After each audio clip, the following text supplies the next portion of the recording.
계시록 5장과 6장에서는 그리스도께서 7인으로 봉인되어 있는 두루마리를 첫 번째부터 6번째까지 떼셨습니다. 그 인을 떼실 때마다 전쟁과 기근과 질병과 그리고 천재지변과 죽음의 재앙이 쏟아져 나왔었습니다. 그래서 6장의 마지막은 이 진노의 날에 누가 여호와 앞에 서겠느냐라는 질문이 던져지고, 7장에서는 이 사망의 심판의 진노 앞에 설 수 있는 아름다운 사람들이 있다라고 이야기를 합니다. 환난 중에 인침받은 14만 4천 명, 모든 나라와 모든 민족과 백성과 방언에서 나온 흰옷 입은 셀 수 없는 구원받은 성도들이 천상의 예배와 천상의 잔치에 참여하는 모습을 보여주고 있었습니다. 믿음을 지키며 이기는 자로 살아가는 성도들에게는 다가올 심판은 재앙이 아니라 구원임을 말씀해 주신 것입니다. 그러므로 성도들은 이 땅에서 핍박과 고통을 견디며 믿음을 지키며 살아가는 이 삶이 절대로 헛되지 않는 것을 말씀하고 계시는 것입니다. 우리가 이 땅을 살아가면서 때로는 힘들고 어렵지만 그것을 견디고 믿음을 지키며 나아갈 때 하나님께서 그것을 반드시 기억하시고 그것에 대한 반드시 보상을 하신다라는 것이 요한계시록의 말씀이라는 것입니다. 자, 이 말씀을 통해서 우리가 다시 한번 우리의 삶을 점검해보고 나의 신앙의 고백이 어떤 능력의 자리까지 갈 수 있는지를 바라보는 시간이 되기를 주의 이름으로 축복합니다. 자, 1절에서 2절 말씀 읽어보겠습니다. 시작. 일곱째 인을 떼시자 30분쯤 하늘의 정적이 감돌았습니다. 그때 나는 하나님 앞에 서 있는 7 천사들을 보았는데 그들에게 7 나팔이 주어졌습니다. 자, 7 인을 떼시자 30분쯤 하늘이 고요하고 조용해졌다라는 것입니다. 그 이전까지는 천상의 보좌는 네 생물과 24장로와 그 주위에 있던 수많은 천사들이 밤낮을 쉬지 않고 하나님과 어린 양을 향해서 감사와 찬양과 경배를 드리고 있었는데 이 모든 것이 멈췄다라는 거예요. 보좌에서 나오는 그런 우레와 같은 천둥 소리조차도 멈춘 고요한 상태였다라는 것입니다. 마치 이 정적은 마지막 심판을 기다리는 이들에게는 심판의 발자국 소리와 같은 그런 정적이었다라는 것이죠. 그때 하나님께서는 7 천사들에게 7 나팔을 주어 주십니다. 자, 3절 말씀 읽어보겠습니다. 3절 시작. 또 다른 천사가 와서 금향료를 들고 제단 앞에 섰습니다. 이 천사는 많은 양을 받았는데 이는 모든 성도들의 기도와 함께 보좌 앞에 있는 금제단에 드리기 위한 것이었습니다. 자, 고요한 침묵 가운데 한 천사가 금향료를 들고 하나님의 제단 앞에 섰습니다. 그런데 이 금향로에 많은 향들이 담겨져 있는데 이 향은 성도의 기도다라고 말씀하고 있는 거예요. 이 땅에서 드려지는 성도의 기도, 이 기도는 절대로 땅에 떨어지지 않고 하나님 보좌 가운데 나아간다라는 것입니다. 7 인에서도 이야기되었던 것이지만 계속적으로 하나님께서 우리에게 말씀하기를 원하시는 게 무엇이냐? 우리의 기도는 헛되지 않는다라는 거예요. 우리의 기도는 하나님 앞에 상달된다라는 거예요. 하나님이 그것을 받으시고 아시고 들으신다라는 뜻인 것입니다. 여기서 성도의 기도는 계시록 6장 10절에 나와 있는 복음으로 인해서 환난과 핍박을 당하는, 고통당하는 그 성도들의 탄식과 애절한 부르짐의 기도라는 것입니다. 악한 자들이 득세하고 불의가 이기는 것 같고 거짓과 탐욕이 능력처럼 되어버린 이 세상에서 믿음을 지키고 복음을 위해 살아가는 자들은 온갖 불이익을 당하고 핍박을 받고 감옥에 갇히는 이런 악한 세상이 언제까지 하나님은 그냥 놔두시겠습니까? 라는 그 성도들의 탄식에 대한 응답을 하나님은 하시겠다라는 것입니다.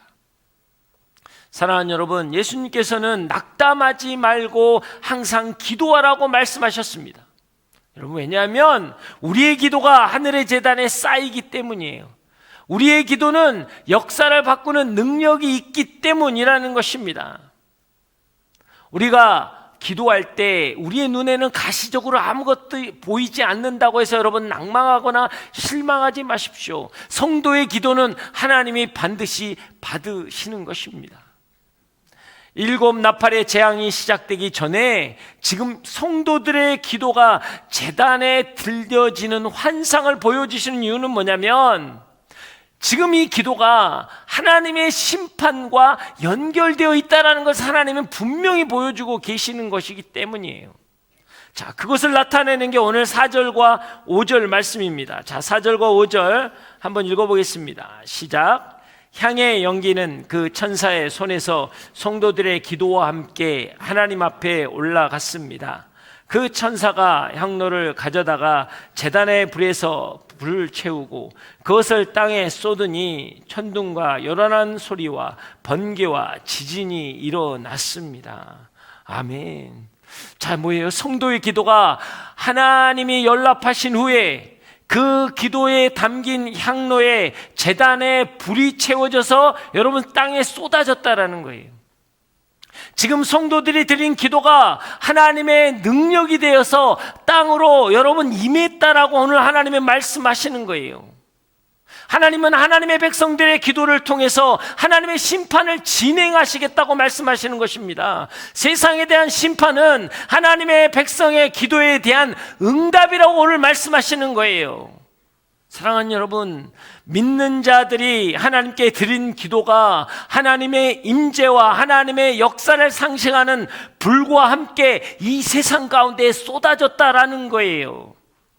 이것은 무엇을 이야기하는 것입니까? 고난받는 성도들의 부르짖음의 기도의 응답은 7 나팔의 재앙의 시작이었다라는 것입니다. 사랑하는 여러분, 성도의 기도는 하나님께 상달되는 것으로 끝나지 않는다라는 거예요. 여러분, 성도의 기도는 천둥과 번개와 지진이 되어서 이 땅 가운데로 돌아왔다라는 것입니다. 우리 모두가 기도하는 이 기도는 하나님의 불과 함께 이 땅에 임하는 것이에요. 그래서 여러분, 기도는 능력이라는 것입니다. 하나님께 올려진 여러분의 기도는 하나님의 능력이 되어서 여러분의 학교에, 여러분의 직장에, 여러분의 가정에, 여러분의 삶의 터전 가운데 돌아온다라는 거예요. 그것 가운데 임한다라는 거예요. 오늘 이것이 하나님이 우리에게 말씀하시는 거예요. 우리의 기도가 업로드 되면 하나님의 능력은 다운로드 된다라는 거예요. 세상의 종교는 뭐예요? 그냥 신에게 올리는 걸로 끝납니다. 그러나 하나님은 그렇지 않다라는 거예요. 하나님의 백성들이, 믿는 자녀들이 하나님 앞에 기도하면 그 기도는 하나님이 들으시고 받으시고 하나님의 임재와 하나님의 역사가 함께 그 기도 제목과 이 땅 가운데 내려온다라는 거예요. 그래서 역사하시고 하나님의 능력을 나타내신다라는 게 오늘 지금 7 나팔을 부는 재앙 가운데 나타난 현상이라는 거예요. 이것은 그래서 우리에게 두려움이 아니라 여러분, 요한계시록은 우리에게 능력을 보여주는 것입니다.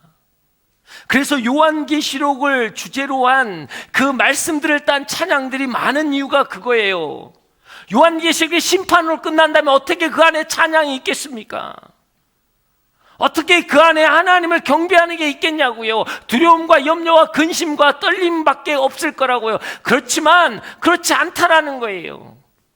계시록이 말씀하기를 원하는 것은 무엇입니까? 이 땅의 성도들이 믿음을 지키면서 핍박받고 고통당하면서 때로는 내 자존심이 상하고 때로는 나를 낮추고 때로는 나를 희생하면 이게 무슨 의미가 있겠는가? 세상은 더 득세하고 세상은 더 잘나가고 세상은 더 부유해지는데 나의 이 자그마한 인생이 무슨 의미가 있을까라고 살아가는 그리스도인들에게 요한계시록은 분명히 말씀하시는 거예요. 아니다. 너의 울부짖음과 너의 기도는 하늘의 천둥 번개와 지진으로 이 땅 가운데 내려올 것이다 라고 말씀하고 계시는 거예요. 그렇기 때문에 이것은요, 우리에겐 소망이고 우리에게는 하나님의 격려이며 우리에겐 입술의 찬송이 되는 거예요. 여러분, 그것을 믿으십니까?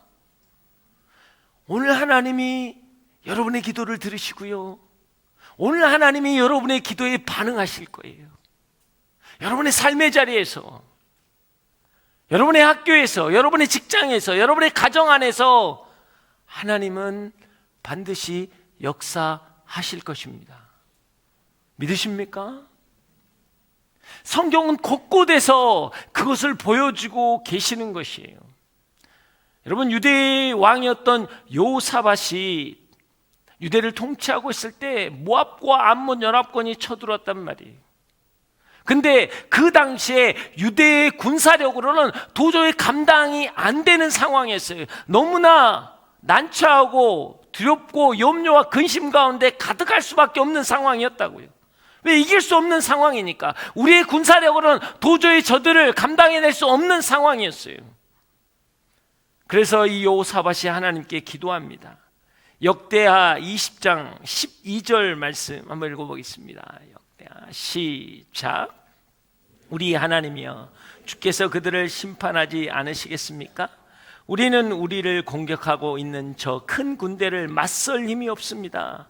우리는 어떻게 해야 할지 모르겠습니다. 오직 우리 눈은 여호만 바라볼 뿐입니다.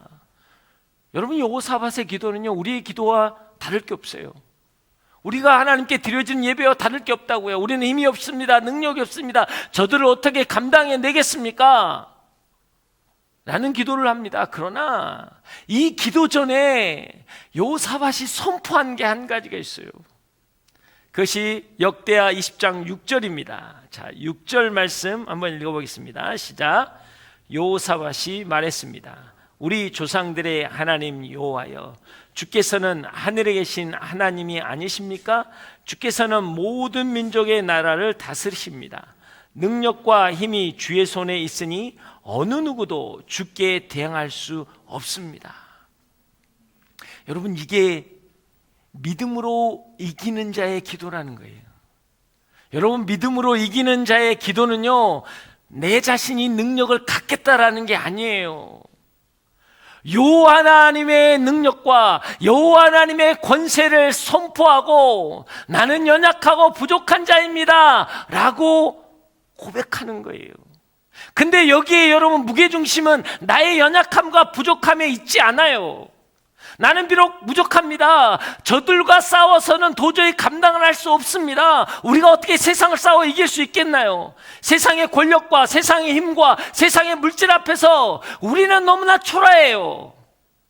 그러나 우리의 고백이 뭐냐면, 내가 믿는 하나님은 전지전능하신 하나님이고 무소부재하신 하나님이고 불변하신 하나님이며 모든 것을 감당하실 수 있는 분이라는 믿음의 선포가 있을 때, 그것을 믿음으로 이기는 자의 기도라는 거예요. 세상을 이기는 자의 기도라고 말씀하는 겁니다. 이 여호사밧이 이렇게 고백할 때 하나님은 여호사에게 이렇게 이야기하십니다. 레위 사람 아하시야를 통해서 하나님의 예언을 말씀하시는데요, 역대하 20장 15절 말씀입니다. 한번 읽어보겠습니다. 시작. 아하시야이 말했습니다. 여호사밧 왕과 유다와 예루살렘에 사는 모든 사람들이여, 잘 들으십시오. 여호와께서 여러분에게 말씀하십니다. 큰 군대가 있다고 해서 두려워하거나 놀라지 말라. 이 전쟁은 너의 전쟁이 아니라 내 것이다. 하나님의 전쟁이다. 할렐루야. 이 말씀이 선포되니까요, 유다 백성들은 찬양하며 전쟁에 나갑니다. 그래 너무나 재밌는 것은 뭐냐면 하나님이 모압과 암몬을 혼란시켜서 서로가 싸우게 하고 서로가 싸워서 서로가 다 죽이는 거예요. 유다 백성은요 전쟁에 참여하지 않습니다. 그냥 그들끼리 죽고 전쟁은 끝났어요. 여러분, 이게 하나님의 역사라는 거예요. 여러분, 히스기야 때도 똑같습니다. 히스기야 때는요 아수르의 사네림이 쳐들어와요. 근데 사네림이 이미 북이스라엘을 멸망시켰습니다. 북이스라엘은 완전 초토화되고 멸망하고 나라는 끝나버렸어요. 그리고 나서 이제는 남유다로 물고 들어옵니다. 모든 도성이 다 폐허가 되고 점령을 당해요. 마지막 이제 예루살렘밖에 남지 않았어요. 히스기야는 어찌할지 모르고 하나님께 간절히 기도합니다. 자, 이것이 이사야서 37장 17절과 20절 말씀인데요, 한번 읽어보겠습니다. 시작. 여호와여, 귀를 기어 들어주십시오. 여호와여, 눈을 열어 보십시오. 사내림이 살아계신 하나님을 모독하려고 보내는 이 모든 말씀을 들어보십시오. 여호와여, 우리 하나님이여, 이제 우리를 그들의 손에서 구원해 주소서. 세상 모든 나라가 오직 주만이 하나님임을 알게 하십시오. 이렇게 기도하자 하나님이 이사야를 통해 이렇게 말씀하십니다. 자, 37장 33절에 34절 다 함께 읽겠습니다. 시작. 그러므로 여호와께서 아시리아 왕을 두고 이렇게 말씀하십니다. 그는 이 성으로 들어오지 못하고 이곳으로 화살이라도 쏘지 못할 것이다. 방패를 들고 전진하지도 못하고 이 성을 공격할 토성도 싸울 수 없을 것이다. 그는 왔던 길로 돌아가게 될 것이다. 그는 이 성에 들어오지 못할 것이다. 여호와의 말씀이니라. 여러분, 히스기야의 이 기도와 하나님의 응답이 있고 난 후에 어떻게 되신지 아십니까? 하룻밤에 하나님의 천사들이 거기에 가서 18만 5천 명이라는 아수르 군대를 한 방에 다 죽입니다. 그래서 사네림은 철수밖에, 니느웨 도성으로 돌아갈 수밖에 없었고요, 돌아간 후에는 그의 아들에 의해서 살해됩니다. 그렇게 끝난다는 거예요. 우리는 성경을 그냥 이렇게만 보았지만 이 성경들은요 요한계시록과 연결되어야 하는 거예요. 오늘 요한계시록에서 말씀하시는 건 뭐예요? 성도들이 기도회가 담긴 그 향로를 하나님의 불을 부어서 세상에 쏟으셨다고 하잖아요. 그거하고 똑같은 거라는 거예요. 이스라엘 백성은 자기들이 전쟁하지 않았어요. 그러나 하나님의 진노를 통해 다 멸망하게 되었다라는 거예요. 오늘 하나님은 그것을 이미 구약에서부터 하나님께서 역사하셨던 것들을 요한계시록을 통해서 분명하게 다시 말씀하고 계시는 거예요. 이 땅을 사는 그리스도인들은 너희들은 반드시 기억해라. 너희들의 기도는 땅에 떨어지지 아니하고 너희들의 기도는 하나님의 임재와 하나님의 역사 가운데 다시 너희들의 삶 가운데 하나님이 역사하실 것이다 라고 말씀하시는 거예요. 그렇기 때문에 그리스도인들의 기도는요 능력인 거예요. 왜? 하나님이 지금 이렇게 말씀하고 계시기 때문에. 그냥 우리가 예수님의 이름으로 기도합니다, 아멘 하면 끝나는 것 같지만요 그렇지 않다라는 거예요. 그 예수님의 이름으로 기도하고 아멘이라고 선포하는 동시에 하나님은 그것을 들으시고 그대로 행하시는 분이라는 거예요. 그 하나님이 나의 하나님인 것입니다. 그래서 하나님께서 받으시는 예배와 기도는요 역사함이 큰 거예요. 성도들의 기도는 세상의 어떤 내침보다 강력한 능력이 우리 안에 있다라는 것입니다. 그렇기 때문에 우리가 요한계시록을 보면서 분명히 알아야 할 것은 무엇입니까? 세상에 임하는 여러분 심판과 재앙을 두려워하는 게 아니라 그 심판과 재앙은 우리의 기도에 대한 하나님의 응답이라는 것을 아셔야 한다는 거예요. 여러분, 세상이 악함과 죄악의 형통함 앞에서 부르짖는 성도들의 기도에 대한 응답이 하나님이 이 세상에 대한 심판이라는 거예요. 여러분, 그래서 재앙과 심판은요 교회를 위한 것입니다. 우리를 위한 것이에요. 그것을 우리가 분명하게 깨닫고 나갈 때 우리 안에 능력이 나타나는 것입니다. 죄악이 가득한 이 세상은 결코 우리의 기도 때문에 무너지게 되어 있다는 거예요. 여러분들이 기도하는 것은 호공에 사라지는 메아리 같은 것이 아니라는 거예요. 하나님의 역사의 통로라는 것입니다. 하늘에서 역사하는 힘이 크다는 거예요. 하늘 보좌에서 결정되는 이 엄청난 일들이 우리의 기도를 통해 영향을 받고 있다는 겁니다. 성도들의 기도는 하나님의 마음을 움직이는 가장 강력한 도구라는 거예요. 사랑하는 여러분, 하나님께서는 지금 일방적으로 심판을 계획하고 심판을 하시는 게 아니라는 거예요. 여러분의 기도를 들으시고 반응하신다라는 거예요. 우리와 함께 동역하시는 거예요. 우리가 그 심판의 날에 우리를 사용하신다라는 것입니다. 그렇기 때문에 우리는 중요한 거예요. 여러분, 이 땅에 살아가면서 여러분이 벗고 듣는 것들, 그래서 세상의 것들을 향해 나는 그것이 갖고 싶고 그것을 누리고 싶어서 기도하고 그것을 갈망하는 것, 거기에 머물러 있으면 안 돼요. 왜? 그리스도인들의 기도는 하늘에 상달되고 그것을 통해 이 땅에 하나님의 공의와 하나님의 정의가 선포되는 것이기 때문이에요. 지금 한국 땅을 걱정하십니까? 되어져 가는 걸 걱정하십니까? 염려하지 마시고 기도하십시오. 여러분의 삶의 자리가 걱정스럽습니까? 두려워하지 말고 기도하십시오. 오늘 하나님이 그 그대로를 받으시고 하나님이 역사하시겠다고 말씀하고 계시는 것입니다. 나의 기도가 역사를 바꾸는 것이기에 여러분, 기도에 대한 태도는 달라져야 하는 거예요. 그래서 사도 바울이 쉬지 말고 기도하라 라고 되어 있잖아요. 여러분, 쉬지 말고 기도하라는 것은 우리는 영적 부담으로 생각합니다. 그리스도인이 말씀 보고 기도하는 것을 힘들어할 때가 너무나 많아요. 시간이 없고 부족하고 그걸 안 하면 신실한 그리스도인이 된 것 같지 않아서 항상 부담스럽고 어려움이 있습니다. 사랑하는 여러분, 지금 기도는 힘든 게 아니잖아요. 기도는 하나님께 상달되는 것이고 하나님의 역사의 통로잖아요. 여러분이 기도하지 않기 때문에 하나님은 멈출 수밖에 없는 거예요. 여러분이 이 땅을 향한 애고통함이 없기 때문에 하나님은 이 땅을 향해서 여러분 역사할 수가 없는 거라고요. 지금 이것을 한다면 우리는 달라져야 합니다. 우리의 태도는 달라져야 한다라는 거예요.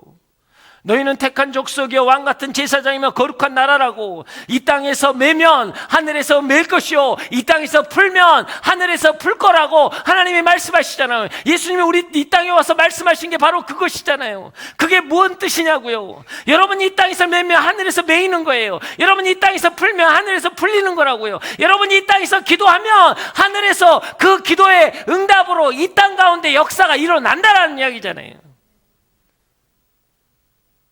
근데 우리가 우리의 고통과 우리의 아픔과 우리의 염려와 근심으로 이 땅에서 우리를 메어버리면 하늘에서도 메어지는 거예요. 그렇기 때문에 그리스도인들은 깨어 있어야 하는 것입니다. 우리의 기도는 하늘의 권세를 가진 자의 기도이기 때문에 여러분, 기도 생활은 의무가 아니라 여러분 권리라는 거예요. 우리가 마땅히 누려야 할 권리고 권세이고 능력이라는 것입니다. 이 사실을 인지한다면 우리가 어떻게 기도 생활을 게을리할 수 있겠냔 말이에요. 마지막 때를 살아가는 우리는요, 반드시 깨어 기도해야 합니다. 왜요? 교회가 처음 탄생할 때 어떻게 됐나요? 마가의 다락방으로 해서 그들이 전심으로 모여서 기도할 때 성령이 임하심으로 탄생된 게 교회잖아요. 그러면 여러분, 교회는 우리가 기도할 때 성령의 불이 임하는 것이고 성령의 불이 임하면 역사가 일어나는 거예요. 그것은 교회가 기도하는 한 성령의 역사는 멈추지 않는다는 뜻이잖아요. 여러분이 기도하는 한 성령의 역사는 멈추지 않아요. 그런데 여러분이 기도를 멈추는 순간 성령의 역사도 멈추는 거예요. 이게 기도가 탄생된, 교회가 탄생된 원리라고요. 우리는 이것을 알면서도 하지 않는 거예요. 이 땅에 교회가 힘이 없는 이유는 무엇입니까? 기도를 멈췄기 때문이에요. 여러분 그렇게 생각하지 않습니까? 제가 외국에서 신학교 다닐 때 그때 한국 교회에 대해서 이야기하면 모든 신학교가 이야기했어요. 한국은 기도가 한국이다. 한국은 방방곡곡이 새벽 기도로 물결친다. 교수님이 저한테 항상 물어보셨어요. 제 is right? 하면 쪽팔려갖고 말을 못했어요. 요즘은 그렇지 않는데, 요즘 뭐 새벽 기도 없는 데도 많고 누가 교회에서 기도하냐고. 기도하는 데가 없는데. 여러분 한국이 지금 여기까지 올 수 있었던 건 저는 기도라고 생각합니다. 그들의 기도가 하나님께 상달되었고 하나님은 그것을 통해 여러분에게 축복을 허락하셨잖아요. 이 땅에 여러분 자원이 많습니까? 땅이 큽니까? 뭐가 있습니까? 아무것도 없는데도 여러분 한국의 기적이라는 것, 지금 뭐 K문화나 이런 것들을 여러분이 그냥으로 생각하면 여러분 나중에 그건 저주가 될 거예요. 그러나 이렇게 우리가 누리고 살 수 있는 것은요, 과거에 우리의 선배들이 기도로 이 땅을 지켰기 때문이에요. 그 기도가 하나님께 올라갔고 하나님은 그 기도를 받고 역사하신 거거든요. 근데 지금 교회는 기도를 멈췄습니다. 여러분 보십시오. 제가 감히 선포하지만 교회는 더 어려워질 겁니다. 왜요? 기도가 멈추면 성령은 역사하실 수 없어요. 그러면 악은 득세할 것이고 어쩌면 머지않아 교회에서 죄에 대해서 이야기를 못하는 시간들이 올 겁니다. 반드시 올 겁니다. 여러분 이것을 우리가 다시 한번 회복해야 돼요. 기도를 회복해야 돼요. 하나님 앞에서 여러분 무릎 꿇는 시간들이 회복되어질 때 하나님의 놀라운 역사가 있는 거예요. 마태복음 18장 19절 20절에 보면은 진실로 다시 너에게 이르노니 너희 중에 두 사람이 땅에서 합하여 무엇인지 구하면 하늘에 계신 내 아버지께서 그들을 위하여 이루시리라. 두세 사람이 내 이름으로 모이는 곳에 나도 너희 가운데 함께하리라. 여러분 이 말씀을 여러분 믿으세요? 이 말씀이 이루어지는 것을 오늘 요한계시록에서는 보여주고 있는 것입니다.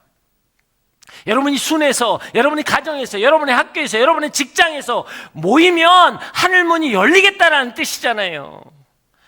하나님은 분명히 우리에게 약속하신 거잖아요. 그래서 히브리서에서는요, 그 날이 가까운 것을 보고 더욱 모이기에 힘써라. 이 땅이 이렇게 악하고 마지막 때라고 하는 이 시대에는 더욱 너희가 모이기에 힘써서 기도하라 라고 말씀하고 계시는 거예요. 왜? 마지막 때 하늘을 움직이는 것은 성도의 기도이기 때문이라는 거예요. 이게 요한계시록이잖아요. 그 시대의 이야기도 있지만 마지막 때를 사랑하는 자들에게 이야기잖아요. 근데 재밌는 것은요, 요한계시록은 계속적으로 기도에 대해서 나오잖아요. 계속적으로 기도의 향기가 나오고 기도의 대접이 나오고 기도의 역사가 나오잖아요. 왜 이야기를 할까요? 마지막 때는 여러분 기도의 자리에 가야 한다라는 거예요. 우리 하나가 모두가 기도가 회복되는 놀라운 역사가 있길 주의 이름으로 축복합니다. 이 3절과 5절의 말씀을 보면 여러분 1절이 해석이 되는 거예요. 왜? 7민을 뗄 때 30분 동안 하늘이 고요하고 침묵이 흐른 이유가 뭐냔 말이에요. 하나님께서는 고난받는 백성들의 기도를 들으시기 위해서 일시적으로 침묵했다라는 거죠. 여러분 천상의 침묵은 지상의 기도를 들으심이라는 거예요. 여러분 지금 천상에 어떤 소리도 들리지 않는 것처럼 침묵 뒤에 침묵이 있습니까? 하나님은 어떤 역사도 일어나지 않는 것처럼 여러분이 애통하고 안타까워합니까? 이 하나님의 침묵은 지금 여러분의 기도를 듣는 시간이라는 거예요. 여러분이 정말 작은 소리로 신음하는 그것도 하나님이 들으신다라는 거예요. 그렇기 때문에 마지막 7째 인이 떼졌을 때 침묵이 흐르잖아요. 침묵이 흐른 다음에 7나팔이 준비되잖아요. 7나팔이 불기 전에 갑자기 나온 게 뭐예요? 성도들이 금향로에 받은 성도들의 기도다라고 되어 있잖아요. 성도들의 기도가 하나님의 불과 함께 쏟아지니라 라고 시작되면서 첫 번째 나팔이 불어집니다. 그러면서 심판이 시작되는 거예요. 이건요 그냥 기본적인 문맥상을 봐도 해석이 충분히 가능한 거예요. 하나님의 침묵은 우리의 기도를 반드시 들으시고 우리의 기도가 담긴 것을 들으신 다음에 받으신 다음에 하나님의 권세와 능력 가운데 이 땅 가운데 역사로 오신다. 이게 바로 하나님의 심판이다. 하나님이 내리시는 재앙이다라고 이야기하는 거잖아요.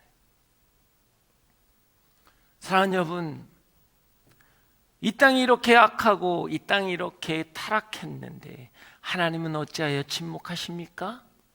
하나님 왜 역사하지 않으십니까? 이건요 하나님이 여러분의 기도를 지금 듣고 계시는 거예요. 하나님께 기도해야 할 그리스도인들이 기도하지 않기 때문에 침묵은 길어지는 거예요. 이 땅의 그리스도인들이 세상의 논리나 세상의 판단이나 세상의 정의 앞에 분노하고 있을 때, 기도를 잃어버리고 있을 때 하나님은 침묵하는 거예요. 여러분 이것을 분명히 하셔야 돼요. 그러나 하나님의 침묵은 반드시 성도의 기도를 통해 역사하실 것입니다. 두려워하지 마십시오. 우리는 인내를 가지고 하나님 앞에 예배자로 나아갈 것입니다. 그럴 때 하나님은 거룩한 역사는 우리 가운데 임하는 것입니다. 왜요? 성도의 기도를 들으시는 하나님은 반드시 반응하시기 때문입니다. 여러분 믿으십니까? 6절과 7절 말씀 한번 읽어보겠습니다. 6절과 7절 시작. 그때 7나팔을 가진 7천사가 나팔을 불려고 준비했습니다. 첫 번째 천사가 나팔을 불자 비 섞인 우박과 불이 생기고 그것들이 땅에 쏟아졌습니다. 그러자 땅은 3분의 1이 불타고 나무는 3분의 1이 불타며 모든 풀도 불타 버렸습니다. 자, 이거는 첫 번째 나팔이 부니까 비 섞인 우박과 불이 땅에 떨어져서 3분의 1이 불이 탔습니다. 우리가 본문에 읽지 않았지만 두 번째 나팔이 불면요 붉은 산이 바다에 떨어지고 바다의 3분의 1이 피로 변하고 그리고 바다의 3분의 1이 생물이 죽습니다. 세 번째 나팔이 불자 불타는 별이 강과 샘에 떨어집니다. 그래서 강과 샘이 오염돼요, 쑥으로. 그래서 3분의 그곳을 마시는 자는 여러분 죽게 되어 있습니다. 물의 3분의 1이 변해가지고 마실 수가 없게 된다는 거예요. 네 번째 나팔이 불자 해와 달과 별의 3분의 1이 빛을 잃어버립니다. 다섯 번째 나팔이 불자 무저경에서 메뚜기, 황충들이 나와서 사람들을 괴롭히기 시작합니다. 여섯 배 나팔이 불자 마병대가 나와서 사람들의 3분의 1을 죽인다라고 되어 있습니다. 자, 제가 일곱째 이인에서도 이야기를 드렸지만 우리가 보아야 할 것, 우리가 중요하게 생각할 것은요 이 땅에 내려지는 재앙을 해석하는 게 아니에요. 마치 3분의 1이 땅이 폐허가 된다라고 하면 대부분 막 핵전쟁 이야기합니다.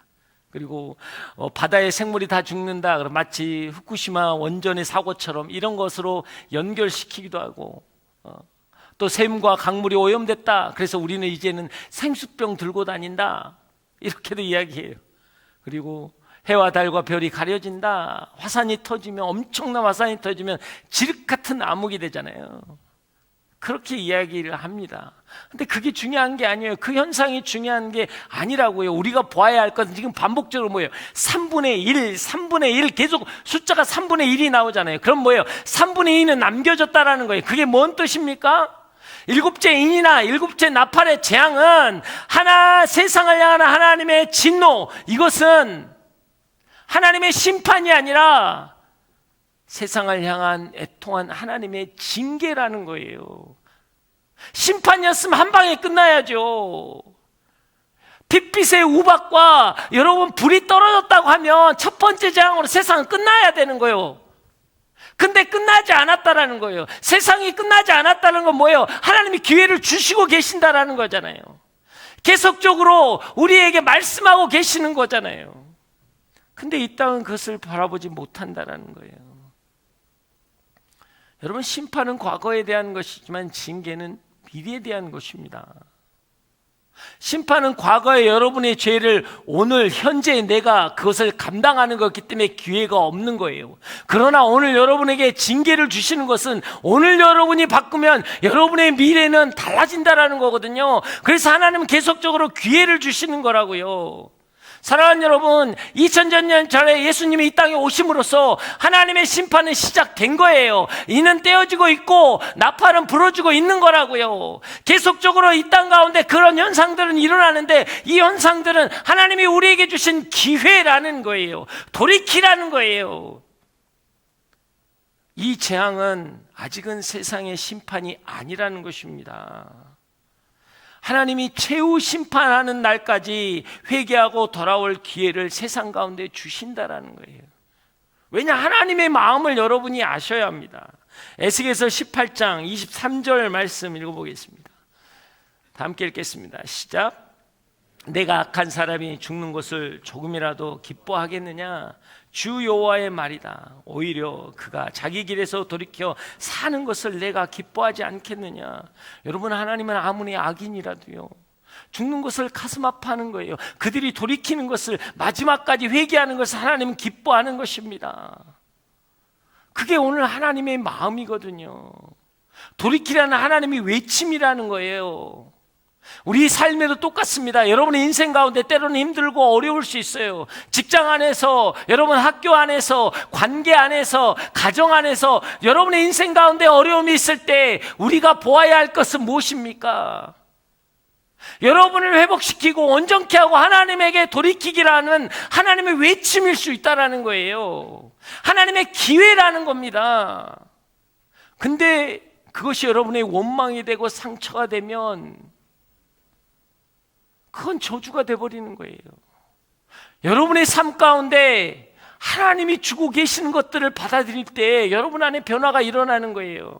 여러분의 때때로 어려움이 있습니까? 힘듦이 있습니까? 어떤 고통 가운데 있습니까? 관계의 깨짐이 있습니까? 그런데 주권은 하나님께 있잖아요. 그리고 우리의 기도를 받으시고 그 들으신 하나님이 역사하시는 거잖아요. 그렇기 때문에 우리는 그것을 통해서 기도하는 것이고, 우리는 그것을 통해서 다시 하나님께 바라봄으로 하나님의 역사의 자리에 동참하는 자가 되는 거예요. 이 땅의 역사는 여러분을 통해서 하나님이 쓰고 싶어 하는 거예요. 여러분의 기도를 통해서, 여러분의 간절함을 통해서 하나님은 그 역사를 이루시길 원하는 거예요.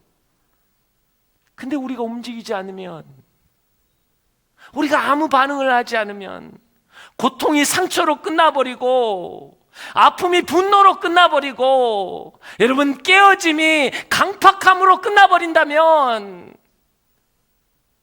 우리는 하나님의 말씀을 들을 수가 없게 되는 거예요. 왜? 기도하지 않기 때문에. 여러분 더 기도하십시오. 여러분의 아픔이나 어려움이 있을 때 더 기도하십시오. 그걸 통해서 하나님의 놀라운 역사가 있는 겁니다. 왜냐하면 오늘 성경은요, 지금 재앙이 점점 강해지잖아요.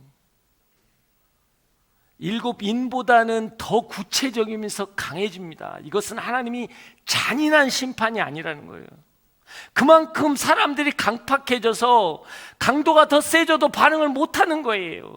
무감각해진 거예요. 세상에 나의 것을 빼앗겨서 여러분의 고난이나 어떤 상황이나 형편이 와도 여러분이 전혀 반응을 못하는 거예요. 그냥 어렵다라는 걸 끝나는 거예요. 힘들다라는 걸 끝나는 거예요. 억울하다라는 걸 끝나버리는 거예요. 그래서 다시 돌이키기 위해서 다시 주고 다시 주는데도 돌이키지 않는 거예요. 이게 너무나 안타까움이에요.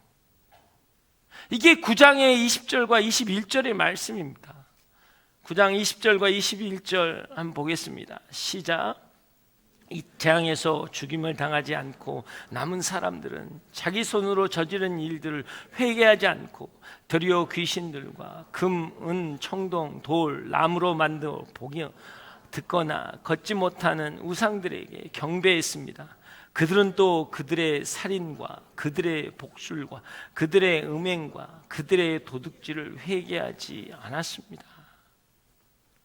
마치 출애굽 당시에 10가지 재앙이 있을 때 그 10가지 재앙은 하나님의 하나님됨을 나타낸 거거든요. 이방신들을 섬겼던 애굽 사람들아, 그거는 참신이 아니다, 내가 하나님이 참신이다 라는 이야기를 했지만 바로는요 더 강팍해졌습니다.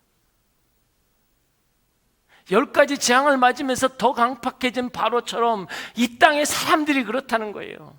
여러분이 고난이 오고, 여러분이 고통이 오고, 여러분이 아픔이 올 때 그것은 하나님께 기도하고 예배자로 회복되는 과정인데 내 마음이 더 강팍해지는 거예요. 내가 더 하나님을 바라보지 못하는 거예요. 여러분, 이게 하나님의 애통함입니다. 사랑하는 여러분, 하나님의 징계는 하나님의 애통함임을 보셔야 돼요. 마치 부모가 자녀에게 회초리를 때릴 때 그 회초리 속에 담겨져 있는 것은 여러분 부모의 눈물이고 자녀가 돌이키기를 원하는 애통함이잖아요. 이 땅의 재앙을 보면서 여러분이 우리가 알아야 될 것은 하나님의 애통함이에요. 자기의 형상대로 지은, 그래서 우리를 살리기 위해서 내 아들까지 주어서 죽이기까지 사랑했던 그들을 돌이키기 위한 회초리란 말이에요. 거기에는 하나님의 눈물이 있어요, 여러분. 거기에는 하나님의 애통함이 있다고요. 내 자식을 때리면서 웃을 사람이 누가 있겠냐고요. 하나님이 그러실까요? 그래서 뭐예요? 심판하다가 멈추세요. 그리고 그 삽입장으로 인친 이야기 14만 4천 이야기가 또 나온다고요. 이 다음 장도 또 멈춰요. 6나팔을 불었으면 7나팔이 와야 되는데 전혀 다른 이야기가 나온다고요. 계속적으로 하나님은 애통해하면서 이제는 좀 괜찮겠니? 이제는 좀 내 뜻을 알겠니? 이제는 좀 돌이킬 수 있겠니? 이제는 좀 변화될 수 있겠니? 라고 외치는 거거든요. 그런데도 여전히 강팍해서 하나님을 보지 못하는 이 세상, 이게 우리가 되어서는 안 돼요. 이게 여러분이 되어서는 안 된다고요. 때로는 여러분의 삶이 힘들고 어려울 수 있어요. 고통스러울 수 있어요. 아픔이 있을 수 있어요. 그러나 여러분 기도하십시오. 그 기도가 여러분을 살릴 것입니다. 그 기도가 하나님의 반응의 통로이기 때문입니다.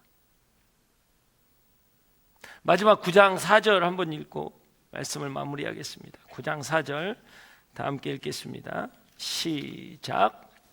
메뚜기들이 땅을 이마에 하나님의 인을 받지 않는 사람만 해치라는 명령을 받았습니다. 하나님께서 분명히 말씀하시는 게 뭡니까? 인친자는 손대지 말라는 거예요. 마치 출애굽의 마지막 재앙에 문방과 문설주에 양의 피를 바른 때 죽음의 신이 떠나 거기를 패스오버 했던 것처럼 인친자는 손대지 말라. 여러분, 그 고통과 아픔과 재난 속에서 하나님이 건져내실 것입니다. 이게 약속인 거예요. 이게 여러분을 향한 약속이라고요. 이 고통으로 끝나지 않습니다. 여러분의 아픔으로 끝나지 않는다고요. 하나님이 분명히 말씀하십니다. 그들을 손대지 말라. 그대를 손대지 말라. 하나님이 보호하십니다. 여러분 눈동자처럼 지키실 것입니다. 믿으십니까? 그 하나님 앞에 오늘 나아가는 시간을 갖겠습니다. 오늘 우리가 기도하고 나아갑니다. 사랑하는 여러분, 오늘 여러분의 그 기도, 하나님께서 받으시고 역사하실 것입니다. 하나님, 오늘 내가 드리는 이 기도가 하나님의 역사가 될 것입니다. 믿음으로 기도하기를 원합니다. 나의 삶의 자리, 나의 가정, 나의 직장, 나의 학교, 깨어진 나의 관계 속에서 오늘 내가 기도합니다. 하나님께 기도할 때 그 기도가 능력이 될 것입니다. 주님 역사하여 주시옵소서. 믿음으로 고백하게 하여 주시옵소서. 다 함께 주여 외치고 기도합니다. 주여! 하나님 아버지, 오늘 시간 기도로 회복되기를 원합니다. 기도하는 자가 되기를 원합니다. 주님 역사여 주시옵소서. 하나님은 아버지이십니다. 주님께서 우리를 붙잡아 주실 것입니다. 주님께서 우리 가운데 역사하실 것입니다. 주여 역사여 주시옵소서. 사단 마귀가 세상 권세가 어떤 공격을 할지라도 성령의 인침받은 자는 결코 해할 수 없습니다. 하나님이 말씀하십니다. 세상 앞에서 아무것도 아닌 것처럼 보였던 애굽의 노예 같은 존재라고 할지라도 문설기의 양의 피 받으면 죽음이 넘어가는 것처럼 우리에게 성령의 인치심이 있기에 죄와 사망의 권세가 우리를 주장할 수 없음을 믿음으로 선포합니다. 주여 역사여 주시옵소서. 주여 만져 주시옵소서. 아버지여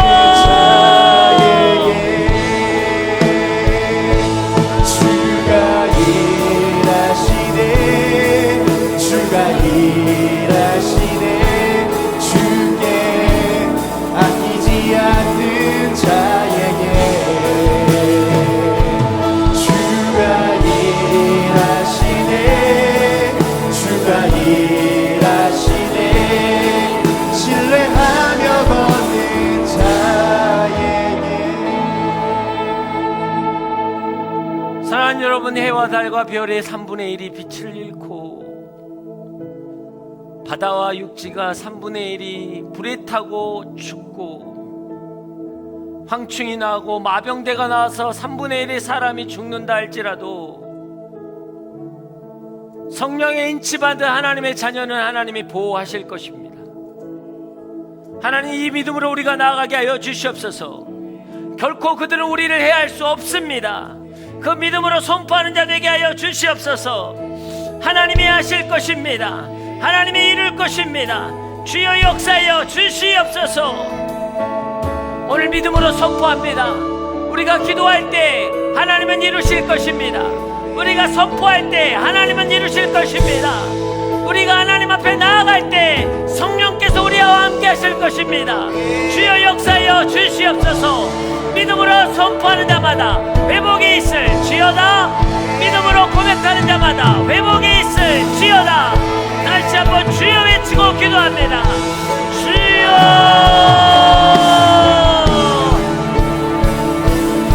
하나님 아버지, 오늘 이 시간 주 앞에 나가기를 원합니다.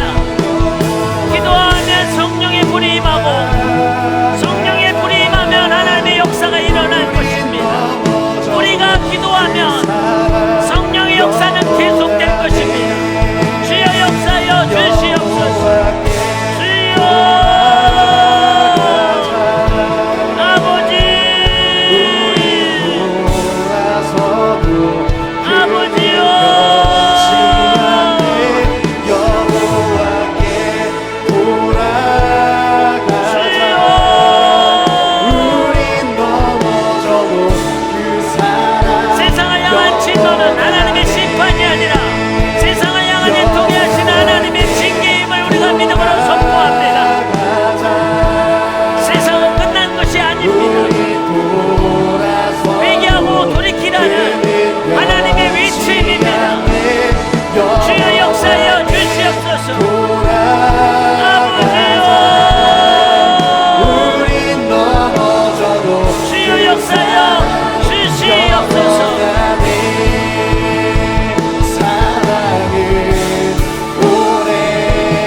하나님, 우리의 기도를 들으신 하나님이 우리 기도 가운데 역사하실 것입니다. 우리가 올렸던 모든 기도들은 우리의 삶의 자리 가운데로 다시 내려올 것입니다. 하나님의 능력과 하나님의 역사 가운데 우리의 삶의 자리가 변화될 것이고 그 역사를 경험케 될 것입니다. 믿음으로 고백하는 자마다 그 역사를 경험케 하여 주시옵소서. 이 모든 말씀 예수님 이름으로 기도합니다. 아멘. 할렐루야. 하나님께 영광과 존귀와 찬양의 박수를 올려드리겠습니다.